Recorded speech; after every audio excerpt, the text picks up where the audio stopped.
Hey folks, how's it going? So today we are in my studio space. This is where I edit my videos and do some of my studio work. So welcome to my studio space.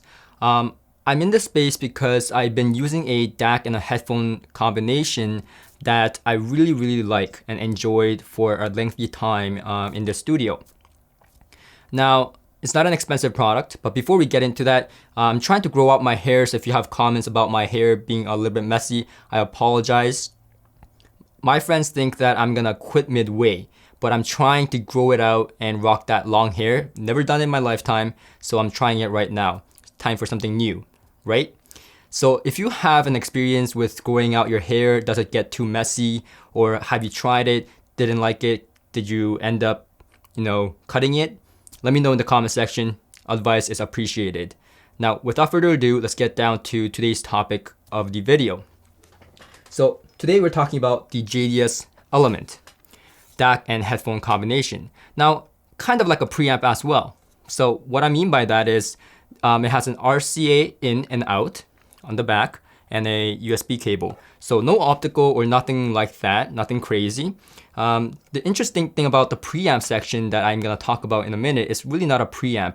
It's used as a DAC and it works in kind of funky way. And I've been using it in that fashion for quite a bit. So I actually had to look at the manual to figure that out. So I'm gonna talk about that right now. So I connect this to the USB and I have to turn off the unit to use it as just a DAC to my powered speakers. So that's how I've been using it. And I could test just the DAC section on the JDS Labs Element. And my conclusion is this. It sounds freaking fantastic. The DAC chip in here, from my understanding, is that JDS Element made their own DAC. Now, I may be wrong. I may be off the shelf. I have no clue because it's not listed on their website far as I can tell. However, what I can tell you is that it sounds absolutely fabulous and in two various ways. The first is that the bass impact is very special on the JDS Element. The bass becomes a little bit luscious, so it may sound boomy to you, but it did not sound boomy to me in the fact that it was controlled. It just extended really low, lower than I expected my powered monitors to go down. I mean, I've had my Dynaudio powered speakers for a while, and I know how low they can go down with a typical setup. For example, I was using the Scarlett interface, and it didn't go down too low. It was quite neutral, was well balanced, etc. However, when I was using the JDS Element, I could get a little bit more sense of depth in the bass region. There was more, was digging in deeper, was meaty, and it was impactful. And there was just a lot of meat and grind to the bass, which I really loved. Now the second way is the mid-range, and I've said in my reviews multiple times, if the mid-range doesn't sound right, it doesn't sound right. So that's right. So mid-range sounded absolutely fantastic. It sounded natural yet smooth, so I loved it with the JDS Element, and this was apparent when I compared it to something like the File K5 I have over here. Show you.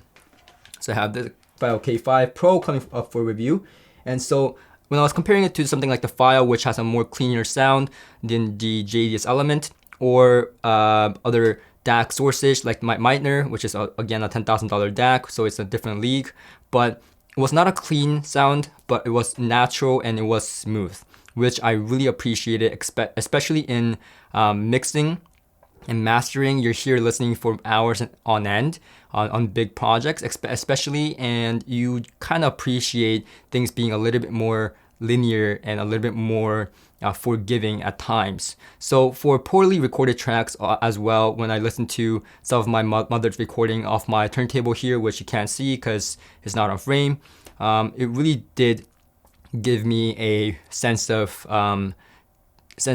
easiness to listen to. Really forgiving. It was decent. It was more decent than playing off some of my vinyls. When I was playing it off something, a file that was poorly recorded out of my mom's collection that I ripped out of my LP collection. Now, with that being said, The caveat is the fact that the preamp section is non-controllable with the volume control that the JDS Element has. So you are stuck with using the control on your computer. So that is a negative. So it doesn't really work like a preamp. It is a DAC at the best, but you can kind of use it as a preamp because you can control it on your computer. So the typical DAC can be used that way with the JDS Element. Now, the headphone section and the volume control is really, really cool. Now, it does feel a little bit cheap at this price range. It is expected that the build quality is a little bit on the underwhelming side, but it doesn't feel too cheap. But I immediately realized that it does feel a little bit cheap, especially the knob. The build quality is a little bit iffy there, kind of bounces and stuff. But the fact is that the volume knob lights up, and it's really, really cool to see it light up, and it's like a pretty smooth, like, I love it. I absolutely love it. I don't have to look down and grab the volume knob. I can just do this. So it's really, really unique and really, really lovely. I just absolutely love that about the JDS Element.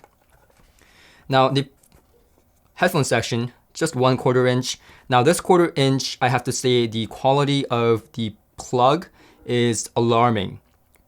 In few ways. One is that when you plug it, it scares me. I feel like I'm gonna break the headphone jack here, because you can tell the build quality of the headphone jack is not very good. But it didn't break yet, and I've been using this for some 3-4 months.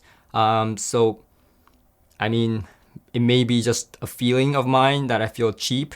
It doesn't click, doesn't do any of those things. Like, I'm used to my audio GD.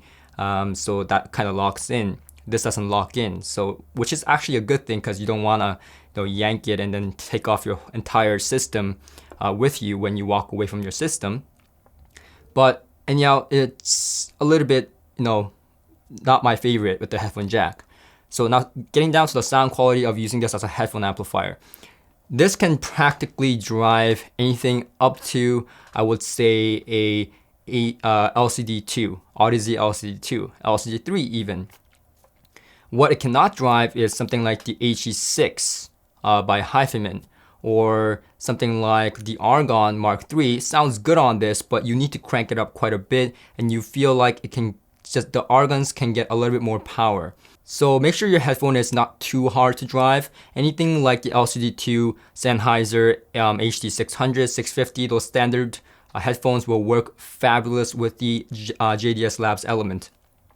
However, I would advise that you use this with a planar magnetic headphone like the LCD2 or Headphone Edition X version 2, or those kind of headphones, because I had very, very successful luck with those combinations.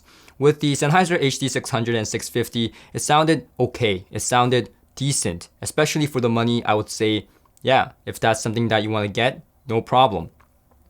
But what really did amaze me was the depth and soundstage improvement with the Odyssey LCD2, and the layering sounded absolutely fabulous, added with the natural mid-range that the JDS Labs adds on to the LCD2, which already has a really good mid-range. It was a fabulous experience, and for the money, I think it is absolutely daunting, the performance. So there you have it. Thank you for watching, and I'll see you guys in the next video.